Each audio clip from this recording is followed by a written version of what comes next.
Welcome to Nasdaq Trade Talks. I'm Jill Malandrino, Global Markets Reporter at Nasdaq. Joining me is Phil Mackintosh, Chief Economist at Nasdaq, to discuss the recovery in stocks despite COVID-19 related headwinds and US-China trade tensions.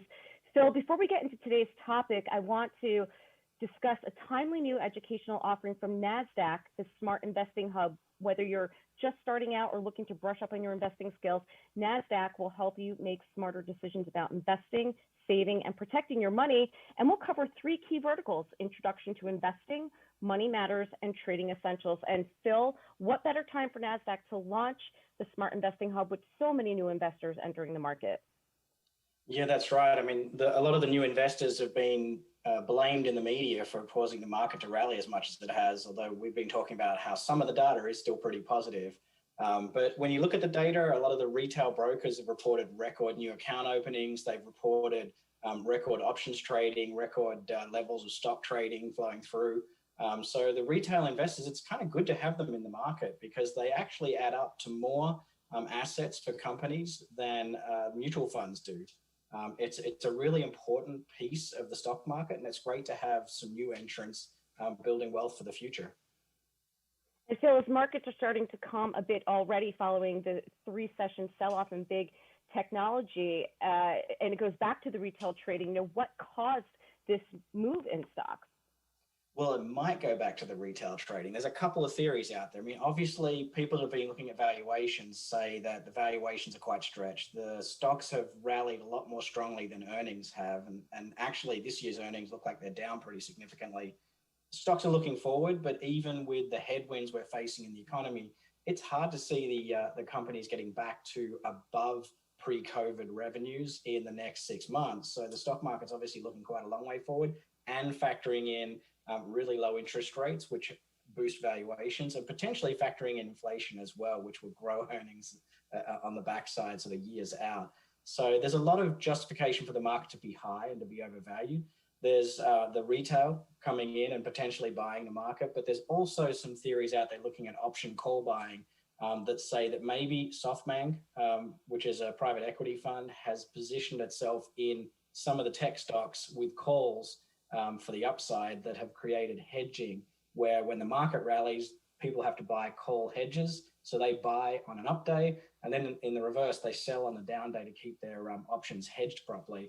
And so that's created maybe a little bit of an exaggeration in the up and the down moves in the market as well. So there's a lot of theories out there at the moment. There's a little bit of evidence supporting all three, but it's just important to understand what these drivers are and to be able to assess whether they're overextending stocks or actually rationally pricing stocks. And of course, there's a number of headwinds in the market. Obviously, COVID-19, looking for the vaccination there, but the trade war with China is poking its head again. Yeah, I mean, it's obviously going to be a political issue with the election in less than 2 months. And there's a lot of, action on WeChat and TikTok and Huawei restricting their business activities in the US. But on the flip side, there's actually been some developments on the financial side with companies expanding into China, moving head offices from Hong Kong into China, and sort of growing in Asia as well. So Asia is a huge economy as a region. China is a huge economy as a country. And it's pretty hard for an American multinational company to not want to be in China and at least participating in their economy too. Let's also take a look at the latest jobs data as well. We have a couple of charts here, and of course that could potentially be a headwind as we understand what the unemployment situation is going to look like a little bit down the line. Yeah, and I think the news here is that the initial really strong recovery that we had in employment as people started to work out how to get some businesses back to work has slowed. So we saw today over 800,000 new claims, which is well above the old historic averages. We still have a lot of people unemployed, and you can see from the jobs postings from Indeed that actually the level of jobs out there is well below prior year levels still. So the risk is that the last sort of 10% of jobs to get back, if you look at the sort of statistics, or maybe 20%, it's going to be really difficult because it's in sectors of the economy that are going to struggle before we get a vaccine, just because people are still uncomfortable to travel, to stay in hotels, to do some of the leisure activities, to attend sports like the US Open that's on right now. And Phil, exactly, if we dive into that data a little bit more to extrapolate what's happening here with jobs, of course, a number of those jobs were in the services sector. And that translates into restaurants as well. And you're seeing reservations stall out a bit too after that initial pop.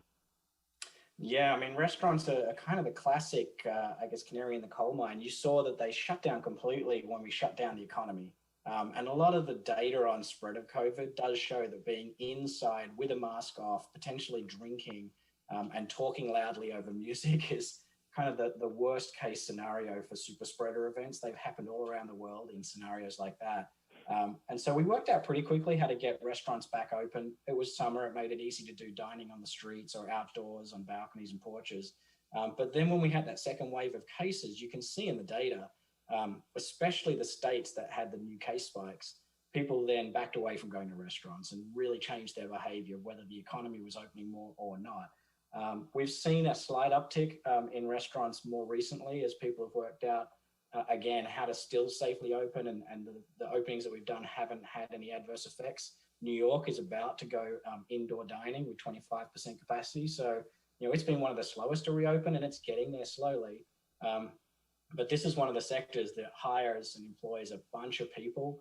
And until we've got people filling up the indoors of restaurants, especially through winter, it's going to be difficult to get those people back to work full time.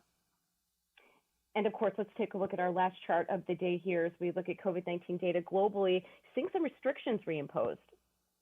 Yeah, I mean, we know that Spain's actually got more new cases now than they had in the peak of their crisis originally. And the UK has put in some more restrictions as people come back from the summer vacations.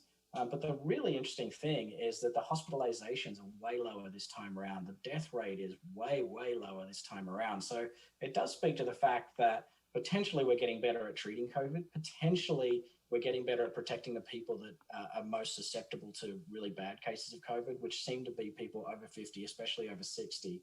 And if you look at the blend of people with COVID now, it's definitely trending younger.